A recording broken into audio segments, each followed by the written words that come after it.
Want to learn how to make custom milk cartons using your Sizzix and Slim Party dies? Then keep on watching. Hey y'all, Victoria Cherie here with Pretty Party and Crafty, and I'm going to show you how to use the milk carton Slim Party die. So with purchase, it does include a PDF, a PNG, and a Photoshop file. These are all templates to help you to design. And for this tutorial, I'm going to show you how to do it with Canva. So the first thing you want to do is make sure that you have the folder open with all the files. And you're also going to have Canva open in the background because I just like to drag and drop. And what we're going to drag and drop is the PDF file. So I'm going to just click, hold, and drag it over and let it go. It's going to import in the background. While that's working, what we're going to do is create a document. So I'm just going to go to custom size. Make sure my units, it's going to be in inches, and we're going to create it letter size, but we want it to be horizontal. So the width is going to be 11 inches and the height is going to be 8.5 inches. Once we do that, we're going to click Create New Design. All right, with our new document open, we're going to go over to the left side panel and we're going to select Projects. And then under Designs, you will see the milk carton PDF, and you'll just click on it to add it to our document. And this is exactly what we want to see. So let's go over all the layers in this. So if you click on Positions, the first layer, that's going to be our score lines. This is where you're going to fold your cardstock.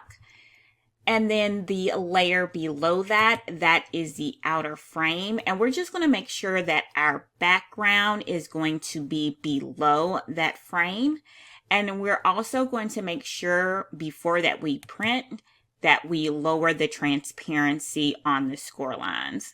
All right, so what you can do as well, we can go ahead and lock these so we don't accidentally move anything around.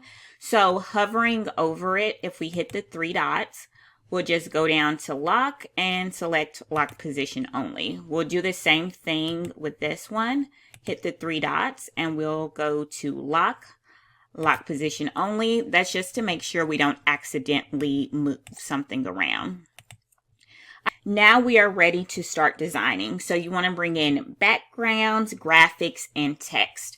So to bring in backgrounds, left side panel, you can select elements and you can search for a Halloween background. Go under graphics and hit see all, and you can find backgrounds this way.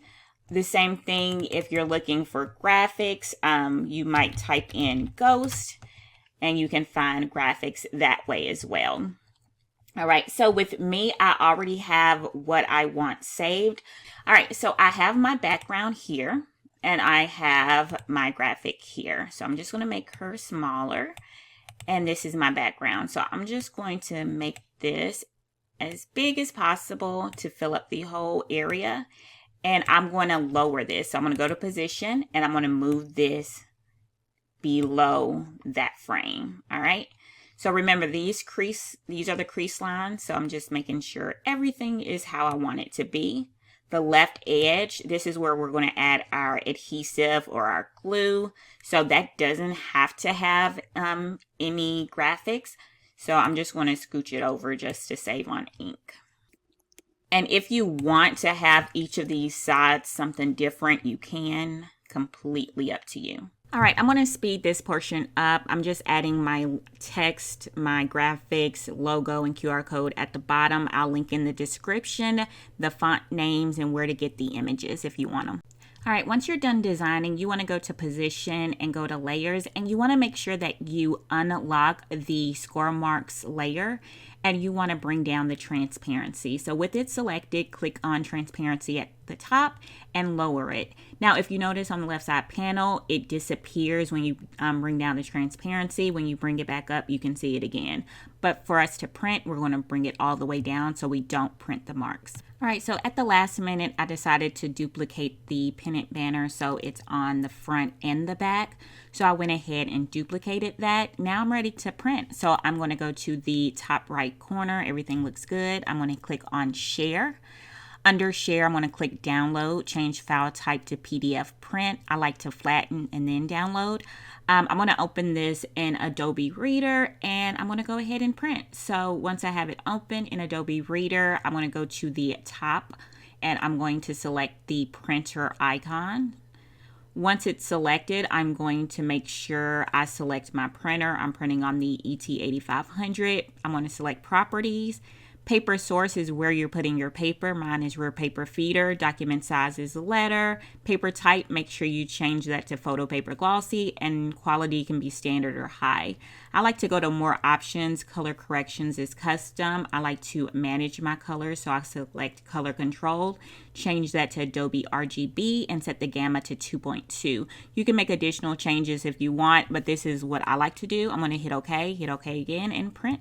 You'll need the mini milk carton slim party die. I also use the 61-pound Party Printables cardstock. This is glossy, and we're going to be using double-sided tape or glue gun and the Sizzix Big Shot Switch Plus. It doesn't have to be the switch, just as long as it's 9 inches wide. Okay, so we're just taking all of the plates and we're putting them down.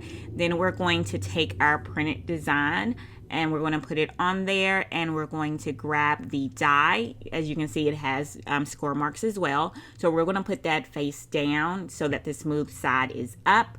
And then we're going to cover all of that with one more of the clear plates. So all these plates come with the cutting machine. So it's going to just go through, and if you have paper stuck in there, you can kind of hit it on the back, but there are pinholes.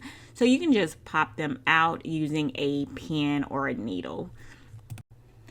All right, so this is what it looks like once it's cut out. As you can see, it's both cut and scored. You can see the score marks. So once we do this, we can start to assemble. So you can just fold at the score marks. If you need some extra help, you can use a boning tool. But you're going to fold all of your score marks down with the exception of the sides where you have your triangle. You want to fold those up. Everything else you're folding down. You're also folding up the top with the circles. Everything else just fold down. So once we have it folded, we're going to add adhesive to that side tab, and then we can attach it to the other end. And the bottom is easy to fold because it's just tabs. So C first, and then the two sides, and then the single tab, and that's what it looks like. The top sides, you're just going to push them in, and with the holes, because we want this to be reclosable and, you know, we added holes, so you can just use a ribbon with those twist ties.